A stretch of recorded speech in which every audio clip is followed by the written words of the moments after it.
আমি কিভাবে বেকারি স্টাইলের চিকেন বান বাসায় তৈরি করি আজকে সেই রেসিপিটা তোমাদের সাথে শেয়ার করব। এইখানে নিয়ে নিয়েছি কুসুম গরম দুধ এবং দিয়ে দিয়েছি 2 চামচ ইস্ট, সাথে দিয়েছিলাম চিনি এবং এটাকে ভালোভাবে গুলিয়ে অবশ্যই 15 মিনিটের মতো রেস্টে রাখতে হবে। দুঃখিত, আমি ভিডিওতে দেখাতে ভুলে গিয়েছি। 15 মিনিট ইস্ট রেস্টে রাখার পর ভালোভাবে নেড়েচেড়ে আমি আটার ভিতরে দিয়ে দিচ্ছি। আর আমি এইখানেও ভুল করেছি, লবণ দিতে ভুলে গিয়েছি, তাই লবণটা আবার পরবর্তীতে দিয়ে নিয়েছি। এরপর একটা ডিম দিয়ে ভালোভাবে মেখে ঝুঁকে আমি এটাকে ফয়েল পেপারে পেঁচিয়ে রেখে দেবো রেস্টে। অ্যান্ড আপনারা চাইলে এখানে কিন্তু ডিম স্কিপ করতে পারেন, কোনো প্রবলেম নেই। অপরদিকে আমি মাংস দিয়ে পুর বানানোর জন্য যে মাংসটা রেখেছি সেটার ভিতরে দিয়ে দিয়েছি এলাচি এবং দারুচিনি। আর এটাকে এখন ভালোভাবে আমি সেদ্ধ করে নিব। আর এলাচি আর দারুচিনি দেওয়ার ফলে যেটা হবে, সেদ্ধ করার সময় কাঁচা মাংসের গন্ধটা আসবে না। আর এরপর আমি একটু দিয়ে দিয়েছিলাম হলুদের গুঁড়ো দেখার সৌন্দর্যের জন্য, যেহেতু সাদা সাদা থাকলে ভালো লাগে না দেখতে, তাই আমি একটু হলুদের গুঁড়ো দিয়ে দিয়েছি। যাই হোক, মাংসটা ভালোভাবে সেদ্ধ হওয়ার পর এ পর্যায়ে আমি মাংসটা নামিয়ে নিচ্ছি। আর এখানে কিন্তু এই পানিটা ফেলে দেবো না, এই পানিটা কিন্তু আমি পরবর্তীতে ব্যবহার করব। আর এখন আমি মাংসটাকে হাতের সাহায্যে খুব ভালোভাবে কিমা করে নিচ্ছি। এরপর চুলায় একটা ফ্রাই প্যান বসিয়ে তার ভিতরে আমি দিয়ে দিচ্ছি তেল এবং পেঁয়াজ কুচি। আর এখানে কিন্তু বেশি বেশি পেঁয়াজ ইউজ করতে হবে, তাহলে কিন্তু খেতে অনেক ভালো লাগবে। এরপর দিয়ে দিচ্ছি অল্প কিছু কাঁচামরিচ কুচি, আরও দিচ্ছি 1 চামচ আদা বাটা এবং জিরে বাটা। এখন এটাকে ভালোভাবে মিশিয়ে নেব। পেঁয়াজটা একটু ভাজা ভাজা হলে এই পর্যায়ে আমি দিয়ে দেবো সামান্য একটু হলুদের গুঁড়ি প্লাস মরিচের গুঁড়ি। এরপর মশলাটাকে ভালোভাবে কষিয়ে আমি একটু এখানে দিয়ে দিচ্ছি সেই মাংস সেদ্ধ করা পানিটা। আর এটাকে কিন্তু চিকেন স্ট্রো বলে, এটা দিয়ে কিন্তু অনেক সময় অনেকে স্যুপ খেয়ে থাকে। যাই হোক, পানিটা শুকিয়ে আসলে এই পর্যায়ে আমি দিয়ে দেবো কিমা করা সেই চিকেনটা।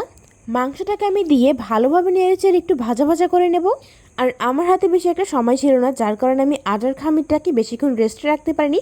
যতক্ষণ বসে আমি এটা রান্না করেছি শুধুমাত্র ততক্ষণই রেস্টে রেখেছিলাম।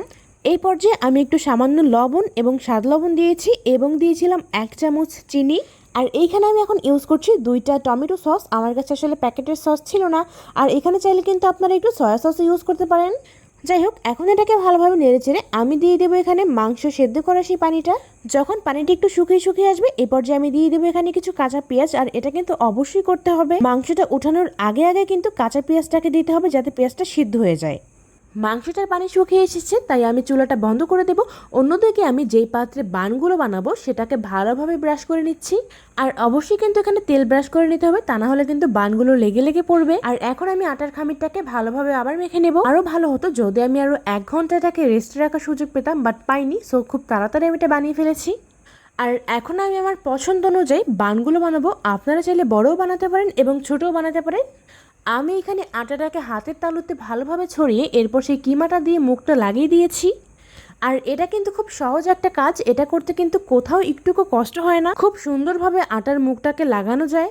আর এইখানে কিন্তু পুর ব্যবহার করার পর অবশ্যই এখানে 20 মিনিট রেস্টে রাখতে হবে। রেস্টে রাখার পরে তারপর এটাকে বেক করতে হবে ভালোভাবে। আর আজকে আমি বানিয়েছিলাম ওভেনে, আপনারা চাইলে কিন্তু এটা চুলাতেও খুব সহজে বানাতে পারেন। সেই ক্ষেত্রে আপনাদের সময় লাগতে পারে 10 থেকে 15 মিনিট। যাই হোক, আমি কিন্তু পরপর কয়েকটা বানিয়ে দেখে দিয়েছি আসলে কিভাবে পুরটা ভরতে হবে এবং কিভাবে মুখটা লাগাতে হবে। আর এইখানে জানি সুন্দর একটা কালার আসে, এর জন্য আমি উপর থেকে একটা ডিমের কুসুম ভালোভাবে ব্রাশ করে দিচ্ছি। আর অবশ্যই কিন্তু 20 মিনিট রেস্টে রাখার পর ডিমের কুসুমটা ব্রাশ করতে হবে। আর এ পর্যায়ে আমি এখন এটাকে ওভেনে দিয়ে দিচ্ছি। আর আমি এখানে 6 থেকে 7 মিনিট বেক করে নিয়েছি। যাই হোক, 6 থেকে 7 মিনিট বেক করার পর আমি এটাকে নামিয়ে নিচ্ছি। আর এই পর্যায়ে মনে হতে পারে উপর থেকে অনেক হার্ড হয়েছে, তবে ভয় পাবার কিছু নেই। একটু ঠান্ডা হওয়ার সাথে সাথে এটা কিন্তু একদম নরম তুলতুলে হয়ে যাবে।